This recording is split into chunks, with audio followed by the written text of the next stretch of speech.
دنیا میرے نبی کے زمانہ نبی کا ہے۔ السلام علیکم ورحمۃ اللہ وبرکاتہ۔ محترم ناظرین اکرام، امید ہے کہ آپ بخیر ہوں گے۔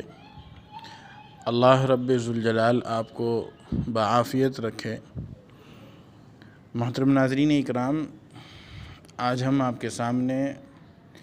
جناب محمد الرسول اللہ صلی اللہ علیہ وسلم کی ایک حدیث مبارکہ آپ کے سامنے پیش کریں گے، جس میں ہم آپ کے سامنے بیان کریں گے کہ امت محمدیہ میں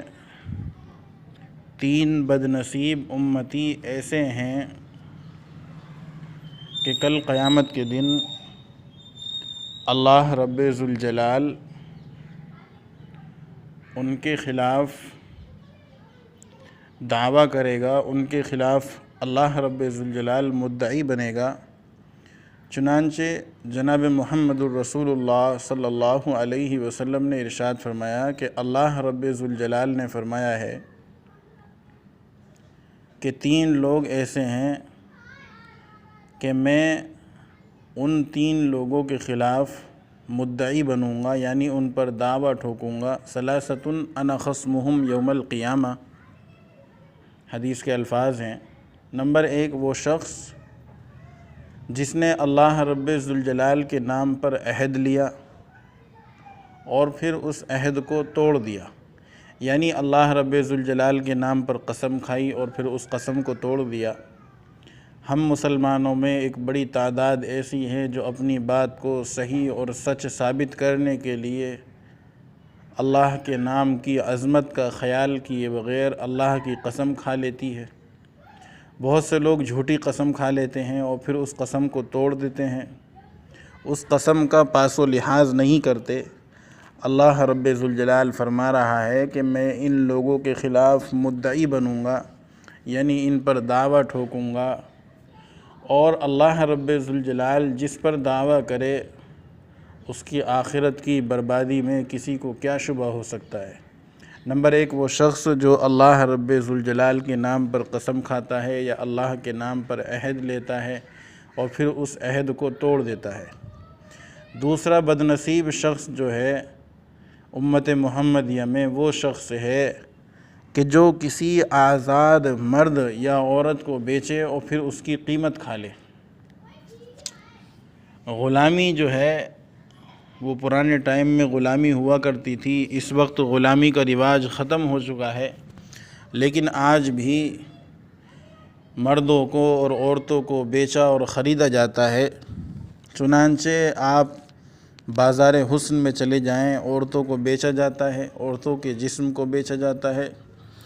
باقاعدہ پوری کی پوری عورت کو بیچ دیا جاتا ہے، اس کی قیمت وصول کر لی جاتی ہے۔ چنانچہ یہ چیز بھی اس حدیث میں داخل ہے کہ اگر کوئی مسلمان شخص کسی عورت کو بیچ دیتا ہے کسی دلال کے ہاتھ یا کسی کوٹھے پر اور پھر اس کی قیمت کھا جاتا ہے، تو اللہ رب ذوالجلال کل قیامت کے دن اس پر دعویٰ ٹھوکیں گے اور یہ شخص امت کا نہایت بدنصیب شخص ہے۔ اور تیسرا شخص جو اس امت محمدیہ کا بدترین شخص ہے، برے نصیب والا شخص ہے، وہ شخص ہے جس نے کسی آدمی کو مزدوری پر رکھا اور اس سے پورا کام لیا، اور حدیث پاک میں آتا ہے وَلَمْ يُعْطِ مِنْهُ أَجْرًا، اور پھر اس نے اس کو اجرت نہیں دی۔ مثال کے طور پر اگر کوئی شخص دکاندار ہے اور کسی مزدور کو کام پر رکھتا ہے، پورا کام لینے کے بعد مزدور سے مزدور کی اجرت نہیں دیتا ہے،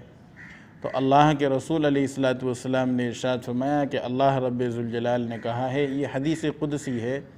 کہ اللہ رب ذوالجلال نے کہا ہے کہ ایسا شخص جو مزدور کی اجرت مارتا ہے، مزدور کی اجرت رکھ لیتا ہے، تو اللہ رب ذوالجلال دعویٰ ٹھوکیں گے، اور اللہ رب ذوالجلال اس شخص پر جب دعویٰ ٹھوکیں گے تو اس کے بدنصیب ہونے میں اور اس کے برباد ہونے میں کسی کو کیا شک اور شبہ ہو سکتا ہے۔ محترم ناظرین اکرام، اس حدیث کو پیش کرنے کا مقصد یہ ہے آپ حضرات کے سامنے کہ اگر ان تینوں چیزوں میں سے کوئی چیز ہمارے اندر ہے، کوئی عادت ہمارے اندر ہے، اگر ہم اللہ کے نام پر جھوٹی قسمیں کھاتے ہیں پھر ان کو توڑ دیتے ہیں، یا اللہ کے نام پر کوئی وعدہ کرتے ہیں پھر اس وعدے کو توڑ دیتے ہیں، یا ہم نے اگر مزدور کے پیسے مار رکھے ہیں، مزدور کی مزدوری ہم نے ادا نہیں کی ہے، یا ان تینوں باتوں میں سے کوئی بری عادت، کوئی بری خصلت ہمارے اندر ہے، تو ہم ان چیزوں سے حتی الامکان پرہیز کریں کہ خدا نخواستہ اللہ نہ کرے کہ کل قیامت کے دن جب میدان محشر میں اللہ اور اس کے رسول کے سامنے اللہ رب ذوالجلال آپ کے لیے مدعی بنے تو یہ ہمارے لیے بڑے ہی خسارے کی بات ہوگی۔ اللہ رب ذوالجلال مجھے بھی اور آپ کو بھی عمل کی توفیق عطا فرمائے۔ اور آپ حضرات سے آخر میں گزارش ہے کہ اگر آپ نے ابھی تک ہمارا چینل سبسکرائب نہیں کیا ہے تو چینل کو سبسکرائب کر لیں، اور دوست اور احباب میں زیادہ سے زیادہ ہماری ویڈیو کو شیئر کر دیا کریں تاکہ دینی معلومات، اسلامی معلومات دوسروں تک، دوست اور احباب تک پہنچتی رہیں۔ اور دعاؤں میں یاد رکھیں۔ السلام علیکم ورحمۃ اللہ وبرکاتہ۔